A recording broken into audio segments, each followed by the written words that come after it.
The journey of this influential figure began thousands of miles away from the bustling streets of New York City. Born in the late 19th century in Italy, he entered a world that was far removed from the one he would later dominate.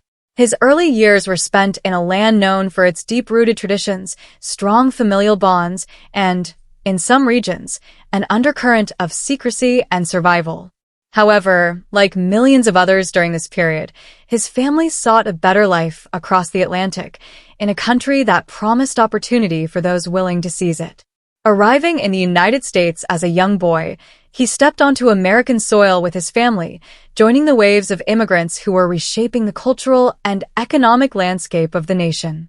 They settled in New York City, a melting pot of nationalities and aspirations, where entire communities of Italian immigrants worked tirelessly to build a future. However, life in the crowded tenement buildings of Lower Manhattan was not easy. Families struggled with poverty, discrimination, and the daily challenges of surviving in a country that was not always welcoming to newcomers. Like many immigrant children, he found himself immersed in a world where hard work was not just encouraged, it was a necessity. The streets were both a playground and a battleground, offering lessons in resilience, street smarts, and the harsh realities of urban life. At a young age, he learned that opportunities did not always come in legal forms. The neighborhood was filled with men who had created their own paths to success, men who did not rely on traditional jobs but instead built their fortunes in the shadows. These figures, respected and feared in equal measure, served as early influences in his life. Despite the hardships, he displayed a keen sense of ambition from an early age. He was not content with merely getting by, he had a hunger for more. But fate would soon intervene in a way that would shape his future forever. An accident would leave him physically marked, changing the way people saw him, and, more importantly, the way he saw himself. This event would not deter him but instead push him toward a destiny that would see him rise from the backstreets of New York to the very heights of power in the underworld. Life is often shaped by moments of chance, unexpected events that alter the course of a person's destiny forever. For this man, one such moment came early in his youth, an accident that would leave him physically marked for life and, in turn, define his identity in the criminal underworld. As a young immigrant trying to find his place in the fast-paced, often ruthless streets of New York City, he was no stranger to hard work. Like many in his neighborhood, he took up jobs wherever he could, hoping to contribute to his family's survival. It was during one of these jobs, while working in a machine shop, that tragedy struck. In a moment of misfortune, his right hand became caught in the machinery. The damage was severe, and he lost 3 fingers, an injury that could have derailed his life completely. For most people, such an accident would have been devastating, limiting their ability to work or pursue a normal future. But for him, it became something else entirely. Rather than allowing this physical loss to define him as weak or incapable, he embraced it. The streets have a way of turning hardships into marks of legend, and soon, those around him began referring to him by a nickname that would follow him for the rest of his life, one that highlighted his missing fingers and cemented his presence as someone to be remembered. Far from being a disadvantage, his injuries seemed to add to the aura of toughness that surrounded him. It made him stand out in a world where reputation was everything. People took notice of him not just because of his missing fingers, but because of the way he carried himself despite them. Instead of retreating into obscurity, he pushed forward with even greater determination. He knew that in a city filled with ambitious men, only those who refused to show weakness could survive and rise. This accident became more than just a physical mark, it was a turning point. It toughened him mentally, teaching him that survival required adaptation, resilience, and an ability to turn setbacks into strengths. It was this very mindset that would later help him navigate the treacherous world of organized crime, where weakness was not an option. The nickname given to him in the aftermath of his injury became more than just a label. It became a symbol of his ability to endure, thrive, and command respect in a world that respected only the strong. Growing up in the tough neighborhoods of New York City, he quickly learned that survival required more than just hard work.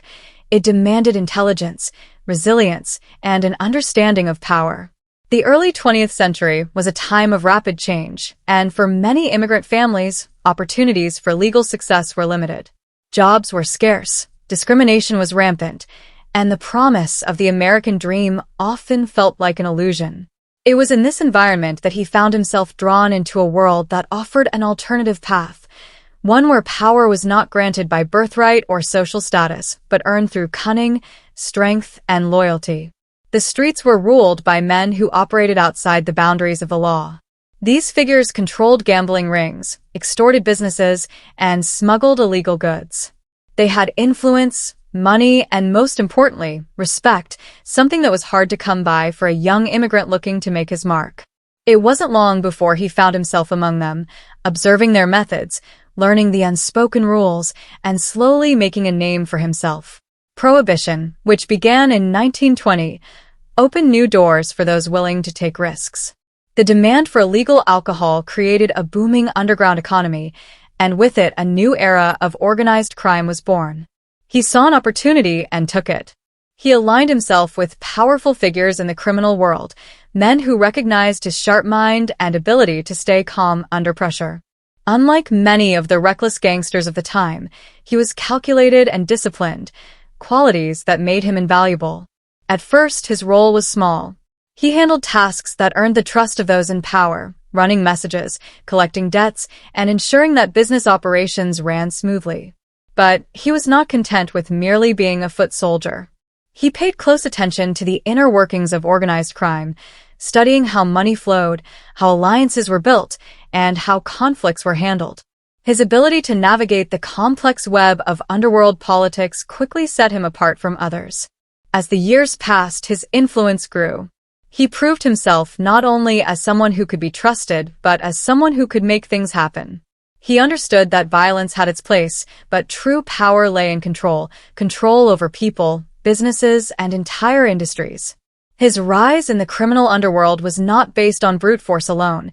It was built on strategy, patience, and an ability to stay one step ahead of both his rivals and the law. By the time Prohibition was in full swing, he was no longer just another street enforcer. He was becoming something much more, a key player in an empire that would soon shape the future of organized crime in America. Every empire has its architects, individuals who, through intelligence, determination, and ruthless strategy, build something far greater than themselves. For him, the journey from a small-time associate to a central figure in organized crime was not one of luck, but of calculated moves, strong alliances, and an unmatched ability to navigate the treacherous landscape of the underworld. As Prohibition fueled the rise of organized crime in the 1920s, the criminal world was in a state of constant evolution. The old ways of street gangs fighting over petty disputes were giving way to a more structured, business-oriented approach. Those who could adapt to this transformation thrived, while those who relied solely on brute force were left behind, or eliminated. He understood this shift better than most. Instead of being another soldier in the ranks, he sought to position himself as a leader, someone who could bring stability and organization to an empire built on illegal enterprises. One of his greatest strengths was his ability to form alliances. Unlike many gangsters who acted on impulse and sought power through fear alone, he was a master of diplomacy. He knew that loyalty was one of the most valuable commodities in the criminal world. By aligning himself with the right people at the right time, he ensured his own rise while avoiding the common pitfalls that brought down others. His reputation grew not just because of his willingness to enforce rules, but because of his intelligence in doing so. He was not the type to draw unnecessary attention to himself. While others flaunted their wealth, made reckless decisions, and ended up in the crosshairs of law enforcement, he remained disciplined. He focused on building influence in ways that were less visible but far more effective. One of the key moments in his rise came when tensions between rival factions threatened to erupt into chaos. He played a crucial role in maintaining order, demonstrating his ability to mediate conflicts while ensuring his own power remained secure. This ability to keep the peace while expanding his control earned him the respect of both allies and adversaries.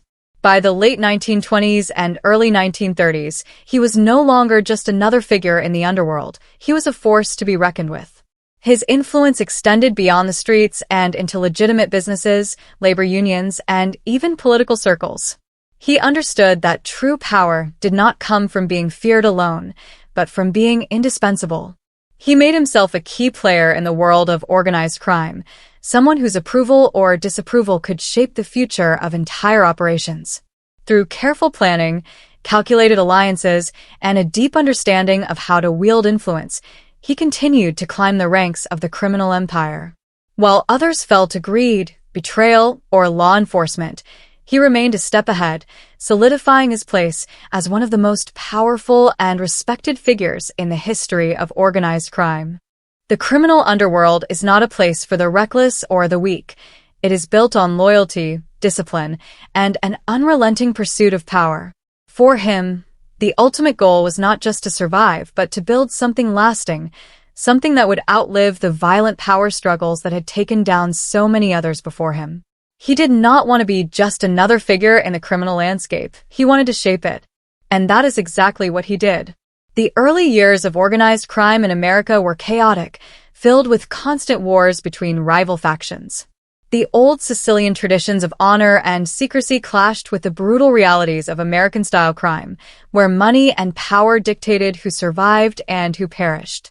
In this volatile environment, he saw an opportunity, not for destruction, but for order.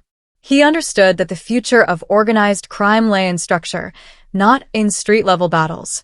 His vision was clear: to build a well-organized criminal empire that operated like a business, with rules, leadership, and a clear chain of command. He knew that for an organization to thrive, it could not be based solely on violence. It needed discipline, loyalty, and control. With this in mind, he worked closely with other influential figures in the underworld, men who shared his vision of turning crime into an enterprise rather than a chaotic free-for-all. One of his most strategic moves was aligning himself with the right people. He knew that power in organized crime was not just about individual strength, but about building alliances that could withstand the test of time. He positioned himself close to some of the most powerful figures in the American mafia, securing his place at the top not through brute force alone, but through trust and respect. Unlike many of his contemporaries, who relied on fear and impulsive decisions, he built his empire on calculated moves, ensuring that every step forward was one that strengthened his grip on power. As the years passed, his influence grew, and so did the organization he helped shape. It was no longer just a group of criminals working together for mutual benefit. It became a structured, disciplined organization with clear leadership and defined roles. Those who joined had to follow a strict code of conduct, ensuring that loyalty remained intact. Betrayal was met with swift consequences, but those who remained loyal found themselves under the protection of one of the most well-run crime syndicates in history. Unlike the old gangs that operated with short-term goals, he thought long-term. He expanded the organization's reach beyond the traditional rackets of bootlegging and extortion. His network spread into labor unions, construction, trucking, and even politics, ensuring that his influence was felt far beyond the criminal world. By embedding his operations into legitimate industries, he made it nearly impossible for law enforcement to dismantle his empire. Through careful leadership, strategic partnerships, and an unwavering commitment to structure, he helped form an organization that would stand the test of time. His name became synonymous with discipline and efficiency in the underworld, proving that power was not just about violence. It was about vision, control, and the ability to build something that could last for generations. In the world of organized crime, brute force alone is never enough to secure lasting power. Many men have risen quickly through the ranks, only to fall just as fast due to reckless decisions or misplaced trust. The ones who endure, the ones who truly shape the underworld, are those who understand the importance of loyalty and strategy. For him, these two principles were the foundation of his success. From the very beginning, he recognized that power in the criminal world was built on trust. In a life where betrayal often meant death, he cultivated a reputation as someone who valued loyalty above all else. This wasn't just about demanding respect from those beneath him. It was about creating a structure where everyone knew their place, their role, and the rewards of staying faithful to the organization. Unlike many mobsters who ruled through fear alone, he knew that genuine loyalty was far more valuable than forced obedience. If a man was truly loyal, he would never turn against his leader, no matter the circumstances. He understood people, what motivated them, what scared them, and what kept them in line. He surrounded himself with men who shared his vision and rewarded those who demonstrated unwavering commitment. This ability to inspire loyalty meant that his organization ran smoother than most. While other crime families were torn apart by internal rivalries, power struggles, and backstabbing, his remained remarkably stable. This was no accident. It was the result of carefully built relationships and an unspoken code that everyone was expected to follow. But loyalty alone was not enough. Strategy was the other half of his success. He never made impulsive decisions, never let emotions dictate his actions. Every move he made was carefully calculated, ensuring that he always stayed ahead of both his enemies and law enforcement. He was a master at playing the long game, understanding that true power wasn't about immediate gain, but about securing influence that would last for decades. One of his most brilliant strategies was knowing when to step back and let others take the spotlight. Many mobsters of his era enjoyed the attention that came with power. They flaunted their wealth, made headlines, and openly taunted the law. He, on the other hand, preferred to operate from the shadows. He let others take the heat while he remained in control behind the scenes. This ability to stay out of the limelight kept him safe, allowing him to grow his empire without drawing unnecessary attention to himself. Another key aspect of his strategic mind was his approach to business. While others saw crime as a series of short-term opportunities, he treated it like a corporation. He diversified his operations, ensuring that his organization was not reliant on just one source of income. From gambling to labor racketeering, from construction to trucking, he spread his influence across multiple industries. This meant that even when law enforcement cracked down on one area, his empire remained strong. His ability to combine loyalty and strategy set him apart from other crime bosses of his time. He was not a man who relied on violence for the sake of violence. When force was necessary, it was used, but always with precision, always with purpose.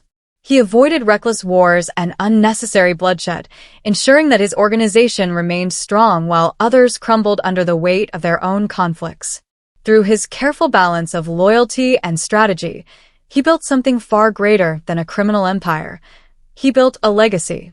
Those who followed him understood that in his world, power was not just about who held the biggest gun, but about who had the sharpest mind and the most unwavering allies. In the criminal underworld, there are two types of men: those who crave attention and those who understand that true power lies in silence. Many figures in organized crime have fallen not because they lacked strength or intelligence, but because they failed to remain in the shadows. They allowed their egos to draw attention, flaunted their wealth, and openly challenged law enforcement, believing themselves untouchable. But history has proven that the louder a man is, the faster he falls. Unlike these men, he understood the power of discretion. He was not interested in making headlines or showing off his wealth in public. While others dined in expensive restaurants, drove flashy cars, and basked in the glamour of their illegal fortunes, he maintained a low profile. He dressed well but not extravagantly, avoided the lavish lifestyle that attracted unwanted attention, and made sure that his name was rarely spoken outside the circles of those who truly mattered. This ability to avoid the spotlight was not just a matter of personality, it was a calculated strategy.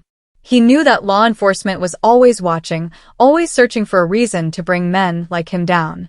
By keeping himself out of the public eye, he made it far more difficult for authorities to build a case against him. While his contemporaries were frequently arrested, photographed, and targeted, he remained elusive, a ghost in the world of crime. Even within his own organization, he maintained a certain level of distance. He was not the type of leader who constantly boasted about his power or demanded public displays of loyalty. Instead, he operated through trusted intermediaries, ensuring that his direct involvement in criminal activities was difficult to trace. Orders were given through layers of command, creating a protective barrier between himself and the crimes being committed in his name. If law enforcement came knocking, there was little direct evidence that could link him to the operations he controlled. His cautious approach extended to the way he handled conflicts. Unlike many mobsters who resorted to violence as a first response, he understood that unnecessary bloodshed only brought more attention. He preferred to resolve disputes quietly, through negotiations and strategic compromises.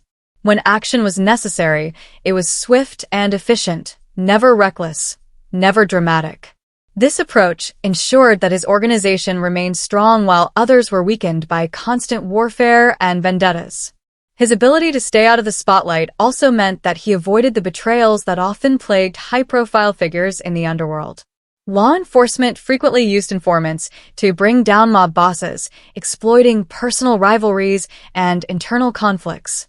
But because he operated with such caution, there were fewer opportunities for betrayal. Those closest to him were carefully chosen, and his inner circle was built on trust and absolute discretion. Perhaps one of the most telling signs of his success in avoiding the spotlight was his legal record. While many of his peers were indicted, imprisoned, or assassinated, he managed to evade major convictions for most of his life. Law enforcement knew who he was, knew the power he wielded, but proving it in court was another matter entirely. His ability to remain just beyond their reach was a testament to his intelligence and discipline. While other crime figures chased fame, he chased longevity. He understood that power is most effective when it is not flaunted but quietly maintained. This discipline, this ability to avoid the temptations of attention and excess, is what allowed him to build an empire while others self-destructed. I end the world of organized crime. True power does not come from the streets alone.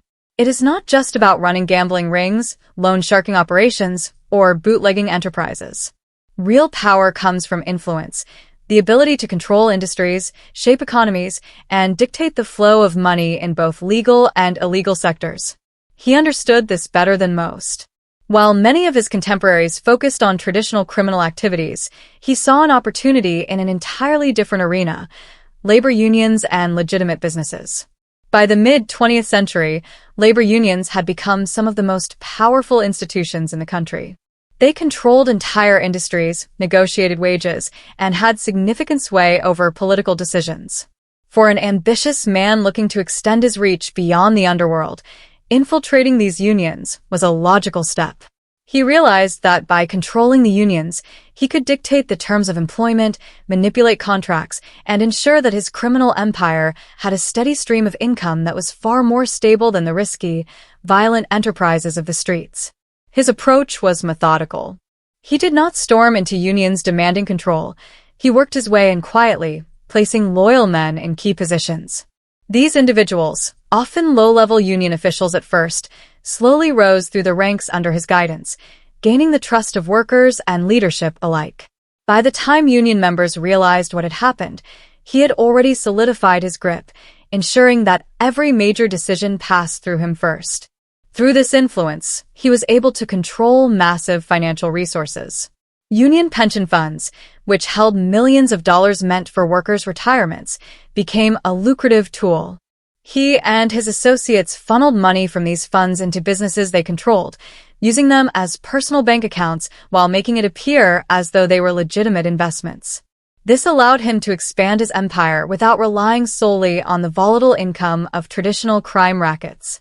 But it wasn't just about money, it was about power. With unions under his control, he had leverage over entire industries. He could dictate which businesses succeeded and which failed. If a construction company refused to comply with his demands, he could call for a strike, bringing their operations to a standstill.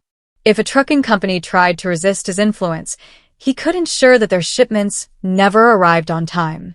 This level of control made him an essential figure in industries that on the surface had nothing to do with organized crime. Politicians and business leaders took notice. Many of them understood that working with him was often easier and more profitable than working against him. Through backdoor deals and quiet negotiations, he secured partnerships with influential figures who helped protect his interests. This allowed him to further expand his control, not just within unions, but in construction, transportation, and other essential sectors of the economy. Unlike many criminals who simply took what they wanted through force, he operated with a businessman's mindset. He did not see labor unions as a tool for temporary gain. He saw them as an essential part of his long-term strategy. By embedding himself into these industries, he ensured that his power would not fade with the rise and fall of street-level crime operations. His empire became one that thrived in both the shadows and the boardrooms, making him one of the most influential figures in the world of organized crime. His ability to manipulate unions and legitimate businesses set him apart from other mobsters of his time. While they fought turf wars and battled law enforcement head-on, he played a different game, one of patience, control, and economic dominance. He did not need to be the loudest voice in the room. He simply needed to be the one who controlled the purse strings. And in the end, that was the kind of power that truly mattered. Power in the criminal world does not exist in isolation. Those who control the streets may have influence, but those who understand how to manipulate the political system have true dominance.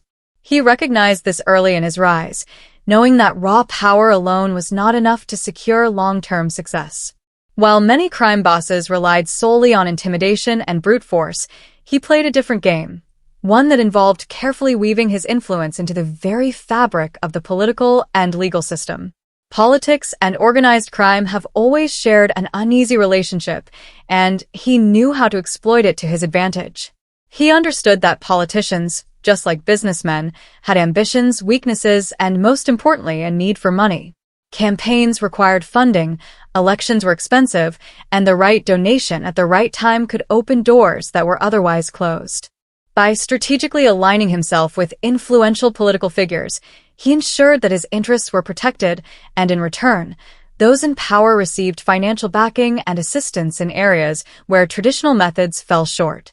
But his influence went beyond simple bribery. He embedded himself in the system, making sure that he had connections within law enforcement, city governments, and even state officials. Judges, prosecutors, and police officers were not just obstacles to be feared, they were assets to be cultivated. With the right people in the right places, arrests could be avoided, investigations could be stalled, and legal troubles could be made to disappear before they even began. One of his most effective tactics was controlling labor unions, which gave him significant political leverage. Union leaders held sway over thousands of workers, and their endorsements could make or break political campaigns. By ensuring that his allies in the labor movement supported certain candidates, he gained a powerful seat at the table. Politicians who received his backing knew that their careers depended on keeping him satisfied, creating a cycle of influence that benefited both sides. This level of political corruption did not just serve to protect him from legal trouble, it also expanded his empire. Contracts for construction projects, waste management, trucking, and other lucrative industries were often awarded through political deals. By having city officials in his pocket, he ensured that businesses he controlled received government contracts worth millions.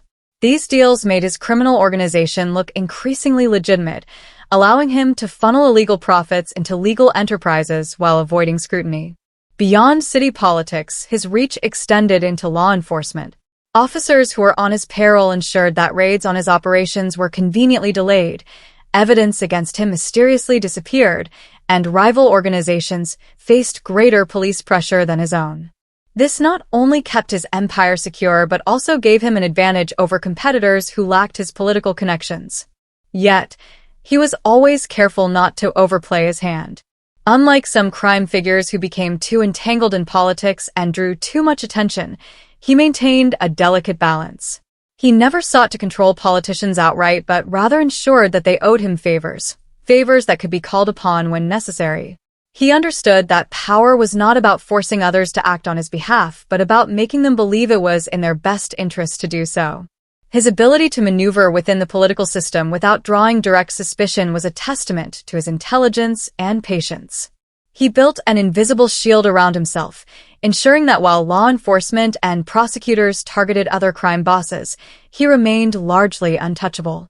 His influence was not just in the streets or the unions, but in the very institutions designed to uphold the law, a reality that made him one of the most formidable figures of his time.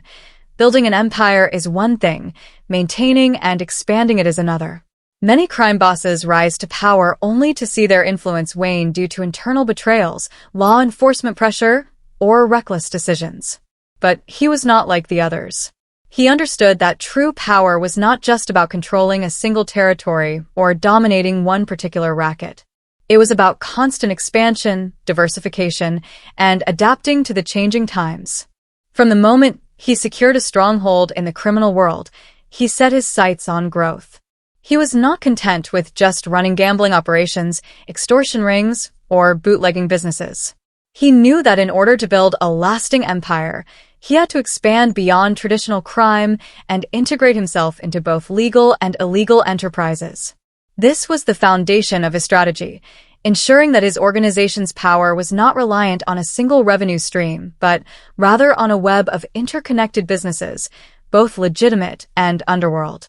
One of the key aspects of his expansion was his control over labor unions. By extending his reach into the workforce, he gained influence over industries that were previously untouchable by organized crime. Construction, trucking, waste management, and shipping all became extensions of his empire. With his men positioned in key union leadership roles, he could dictate which businesses succeeded and which failed. Any company that refused to comply with his demands found itself paralyzed by strikes, delays, or mysterious workplace accidents. But he did not stop there. He recognized the enormous potential in the post-prohibition era and moved into industries that would ensure a steady stream of income for years to come. Gambling, once a small-scale operation confined to backroom casinos, became one of his biggest enterprises. He played a significant role in controlling illegal gambling rings across multiple cities, ensuring that his organization had a steady flow of untaxed revenue. As laws evolved, he also saw opportunities in legalized gambling, ensuring that his interests were embedded in businesses that were technically legitimate but still operated under his influence.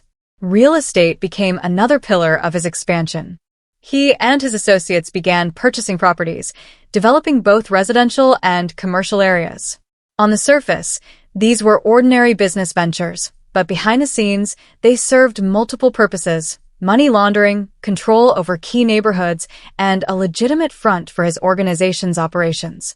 By owning the buildings, he could dictate who operated within them, ensuring that businesses under his protection flourished while those who resisted found themselves forced out.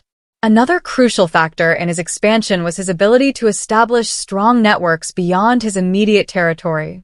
While some crime bosses remained focused on their home cities, he understood the importance of branching out. He built alliances with other criminal organizations, ensuring that his operations extended into different states and even beyond national borders. These relationships allowed him to move goods, launder money, and secure new markets for his enterprises. His expansion was not reckless, it was calculated. Every move was designed to strengthen his grip while minimizing risk. He knew that growing too quickly or drawing too much attention could bring unwanted scrutiny. Instead, he operated methodically, ensuring that each new venture was well protected before moving on to the next. This approach allowed him to grow his empire without suffering the instability that plagued so many other crime families. With each new business, each new alliance, and each new source of income, his empire became more untouchable. He ensured that even if law enforcement managed to shut down one part of his operations, the rest would continue to thrive. His influence was not just in the underworld but in legitimate industries, unions, and politics, making it nearly impossible to dismantle his organization entirely. His expansion was not just about power, it was about longevity. He was not interested in short-term success or quick cash grabs. He was building something that would last, something that would ensure his legacy long after others had fallen. By diversifying his empire and embedding himself into the very structure of the economy, he solidified his place as one of the most formidable figures in organized crime. Rising to power is one challenge, but maintaining it is an entirely different battle. In the world of organized crime, no position is ever secure. Rivals emerge, betrayals happen, and law enforcement is always lurking in the shadows. Many crime bosses have fallen not because they lacked strength or intelligence, but because they failed to manage the constant threats to their empire. He, however, was different. He understood that staying on top required a delicate balance of calculated decision-making, strategic eliminations, and unwavering discipline. From the very beginning of his rise, he demonstrated an acute awareness of the dangers that came with power. He knew that threats could come from anywhere: disloyal subordinates, ambitious rivals, law enforcement, or even former allies who had outlived their usefulness. Unlike many mobsters who ruled through sheer violence and paranoia, he took a more refined approach. He did not act out of emotion or impulse. Every decision to remove a threat was weighed carefully, ensuring that it served a greater purpose. One of his most effective strategies was his ability to neutralize threats before they even became problems. He kept a close eye on his organization, ensuring that disloyalty was identified early. Unlike some crime bosses who turned a blind eye to minor acts of disobedience, he understood that even the smallest cracks could eventually bring down an empire. If a soldier or associate showed signs of questioning his authority, he would not react with immediate violence. Instead, he would investigate, gather information, and determine the best course of action. If the individual could be reasoned with or brought back into the fold, he did so. But if there was even the slightest risk of betrayal, he eliminated them swiftly and quietly. His control over information was another key to maintaining his power. In a world where secrets could mean the difference between life and death, he ensured that sensitive details about his operations were known only to a trusted few. Unlike other crime bosses who surrounded themselves with large entourages and loose-lipped advisors, he kept his inner circle small and tightly controlled. Even within his organization, orders were relayed in a way that ensured no one had the full picture except for those he trusted most. This method not only protected him from informants, but also ensured that no single person could bring down his entire operation. But internal threats were not the only danger. Rival crime families, eager to expand their own power, were a constant concern. While others engaged in violent turf wars that drew the attention of law enforcement, he preferred a different approach. He understood that outright war was costly, both in terms of resources and exposure. Instead of engaging in reckless battles, he used diplomacy, forming strategic alliances where possible and eliminating rivals only when absolutely necessary. When violence was required, it was executed with precision, quick, efficient, and leaving no trace that could be linked back to him. His ability to maintain power also extended to law enforcement and political figures. He knew that staying in control wasn't just about eliminating enemies within the criminal world. It was about ensuring that those in positions of power had no interest in bringing him down. Through carefully placed bribes, strategic favors, and well-timed alliances, he ensured that he had people in his pocket who could protect him from legal troubles. If an investigation against his organization gained momentum, it would mysteriously fall apart before it reached him. If a prosecutor became too ambitious, political pressure or financial incentives would often make them reconsider their priorities. Even when facing direct threats from authorities, he never panicked. Unlike many of his contemporaries who lashed out against law enforcement in acts of desperation, he remained composed. He ensured that he always had an exit strategy, a way to insulate himself from the crimes committed in his name. If arrests were made, they were usually lower-level associates, individuals who understood the code of silence and knew that their loyalty would be rewarded. His ability to maintain power was not just about eliminating threats. It was about creating an environment where threats struggled to exist in the first place. By carefully managing loyalty within his organization, controlling information, neutralizing potential betrayals, and strategically handling external rivals, he ensured that his position remained secure while others around him fell. In the world of organized crime, one of the greatest threats is not rival gangs or internal betrayals. It is law enforcement. No matter how powerful a crime boss becomes, no matter how much wealth or influence he amasses, he is always under the watchful eyes of investigators, prosecutors, and government agencies determined to bring him down. Many crime figures have built empires only to watch them crumble because they failed to evade legal scrutiny. However, he was different. He mastered the art of staying one step ahead, ensuring that despite his vast criminal empire, authorities could never quite pin anything on him. From the beginning, he understood that survival in the underworld required more than brute force. It required intelligence, strategy, and most importantly, discipline. While other mobsters openly flaunted their wealth, attracted unnecessary attention, and made reckless decisions that landed them in jail, he took a different approach. He lived by a simple rule: avoid the limelight at all costs. He never sought to be the loudest voice in the room, never allowed his name to be associated with the flashy excesses of organized crime, and never left behind a paper trail that could be used against him. One of his greatest strengths was his ability to delegate. Unlike some crime bosses who directly involved themselves in every aspect of their operations, he understood the importance of distance. He structured his organization in a way that ensured he was always insulated from the crimes being committed in his name. Orders were relayed through layers of intermediaries, making it nearly impossible for law enforcement to link him directly to illegal activities. Even if an associate was caught, there was little evidence to suggest that he had personally orchestrated any wrongdoing. He also took extreme precautions when it came to communication. Many mobsters fell victim to wiretaps and recorded conversations that provided authorities with the evidence they needed to prosecute. He, however, avoided such pitfalls. He rarely spoke about business matters directly, opting instead for coded language, in-person meetings, or trusted messengers who could not be easily compromised. He knew that a single recorded conversation could bring everything crashing down, so he ensured that there was nothing to record in the first place. His understanding of the legal system also played a crucial role in his ability to evade prosecution. He knew that law enforcement was always watching, waiting for him to slip up, so he made sure that every aspect of his life was carefully managed.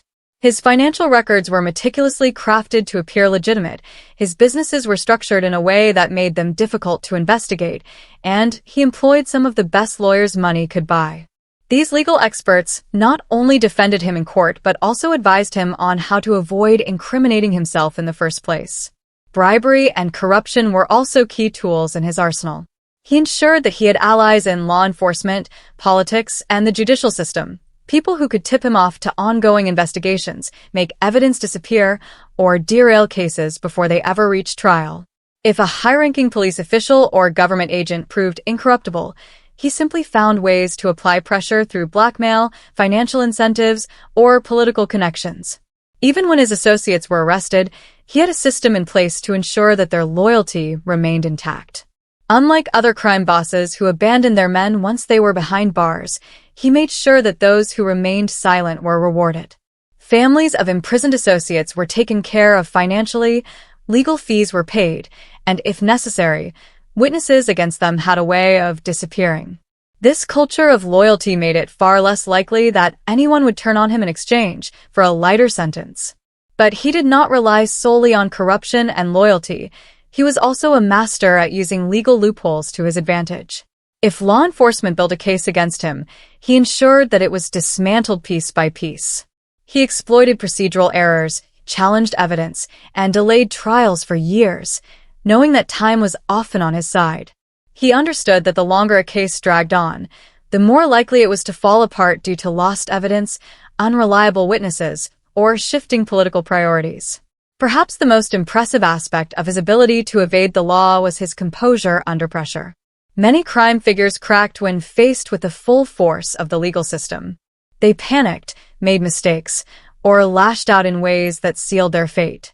But he never wavered. He remained calm, calculated, and always in control.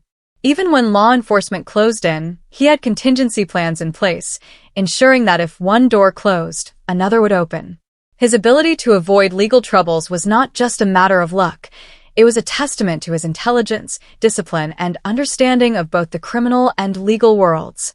While countless other crime bosses met their downfall in courtrooms and prison cells, he remained a step ahead, outmaneuvering the system designed to bring him down. In the world of organized crime, nothing is more valuable or more dangerous than loyalty. It is the foundation upon which every criminal empire is built, yet it is also the weakness that has brought down even the most powerful bosses. He understood this better than anyone. Loyalty was his greatest asset, but he knew it was never absolute. It had to be cultivated, tested, and, when necessary, enforced with an iron fist. From the earliest days of his rise, He made it clear that loyalty was not optional. It was the single most important quality he demanded from those around him. To be part of his organization was not just about making money or wielding power.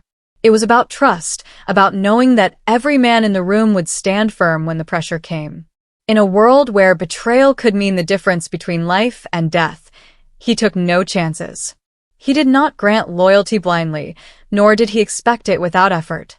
He built his inner circle carefully, choosing only those who had proven themselves time and time again. Those closest to him were not just criminals. They were men who understood his vision, who had earned his trust through years of unwavering service. He rewarded loyalty handsomely, ensuring that those who remained faithful were never left wanting.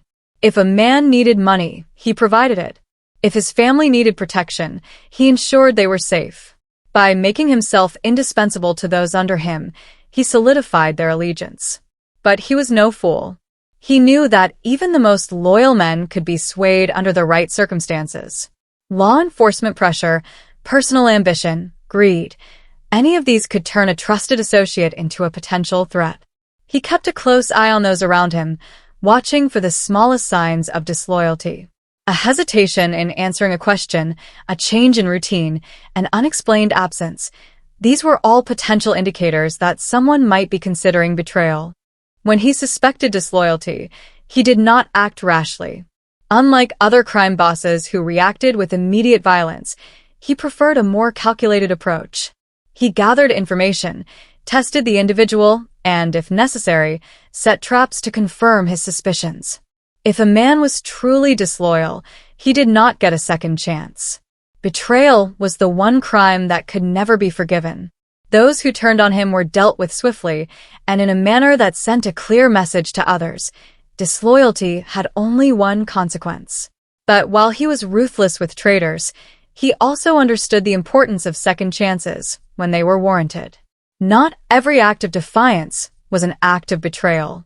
Sometimes, men made mistakes, acted out of fear, or allowed emotions to cloud their judgment. In these cases, he showed restraint, offering a path back to loyalty, though always on his terms. He also understood that loyalty was a two-way street. He demanded it from his men, but he also gave it in return. Unlike other bosses who viewed their subordinates as disposable, he took care of those who served him well. If a man went to prison, he ensured his family was taken care of. If someone was injured in the line of duty, he made sure they were provided for. This sense of loyalty extended beyond business. It was personal. At the same time, he knew that no empire could survive without dealing with betrayal.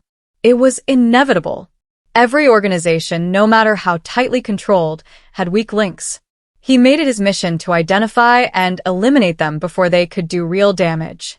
Informants, double-crossers, and those who grew too ambitious were not tolerated. His approach to loyalty and betrayal was not just about survival, it was about control. By rewarding loyalty and punishing betrayal with absolute certainty, he ensured that those around him always understood where they stood. There were no gray areas, no room for doubt. In his world, you were either with him completely or you were against him, and those who chose the latter rarely lived long enough to regret it. True power is not just about controlling the streets, it is about controlling the systems that run society. He understood this fundamental truth better than most.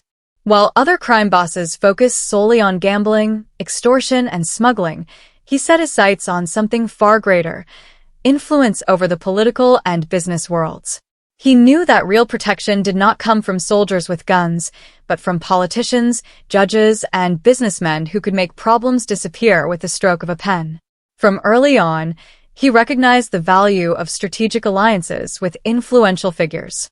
He did not see politicians as enemies or obstacles, he saw them as assets. He made it a priority to cultivate relationships with elected officials, law enforcement leaders, and corporate executives. With the right connections, a criminal empire could operate with near impunity. Police investigations could be derailed before they even started. Judges could be swayed to dismiss cases. New laws could be shaped in ways that benefited his interests. Bribery was one of his most effective tools. He understood that money was a language spoken in every room of power. Campaign donations, quiet envelopes of cash, luxury gifts. These were all investments in control. If a politician needed financial backing for an election, he provided it. If a business executive needed help eliminating competition, he arranged it. But he was careful. Unlike reckless crime bosses who flaunted their connections, he worked discreetly, ensuring that his influence remained behind the scenes. Beyond bribery, he also mastered the art of coercion. Not every politician or businessman could be bought, but many could be pressured. He gathered information on those in power, learning their weaknesses, their secrets, their vices. If a judge had a hidden affair, he knew about it. If a police commissioner had a history of corruption, he had the evidence. With this knowledge, he could apply subtle but undeniable pressure. A simple conversation, a vague warning, or an anonymous tip to the right people was often enough to ensure cooperation. His control extended into legitimate business as well. He understood that organized crime could not rely solely on illegal activities.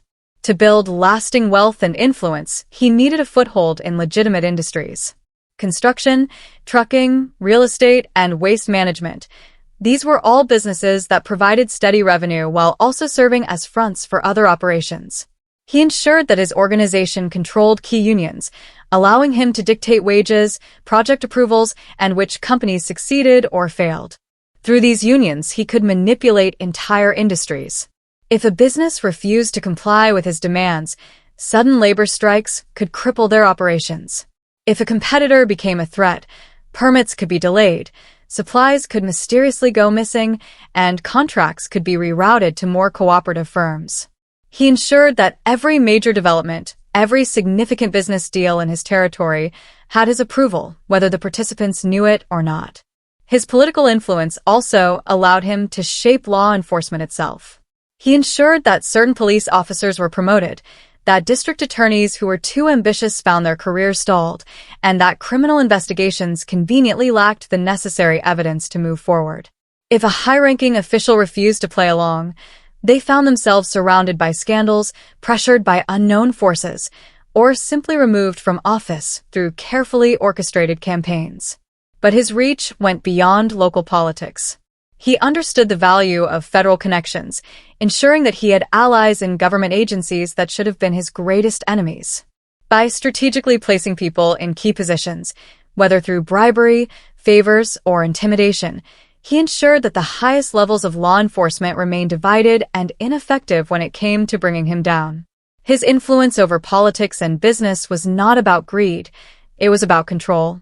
By embedding himself into the very fabric of society, he ensured that his organization was not just another criminal empire destined to fall, but a permanent force operating in the shadows of power. His ability to manipulate systems meant that, even when law enforcement tried to strike at him, they often found themselves hitting nothing but air. True power is not measured by wealth alone, nor by the size of an empire. It is measured by the legacy one leaves behind. He understood this better than anyone. For many in the underworld, power is fleeting, lasting only as long as a man can evade prison or bullets. But his name carried weight far beyond his time. It was whispered in fear, spoken with respect, and remembered as a force that shaped the world of organized crime for decades. His legacy was not built solely on violence, though he was no stranger to eliminating those who stood in his way. Nor was it built on money, though his influence stretched across industries, politics, and the very fabric of society.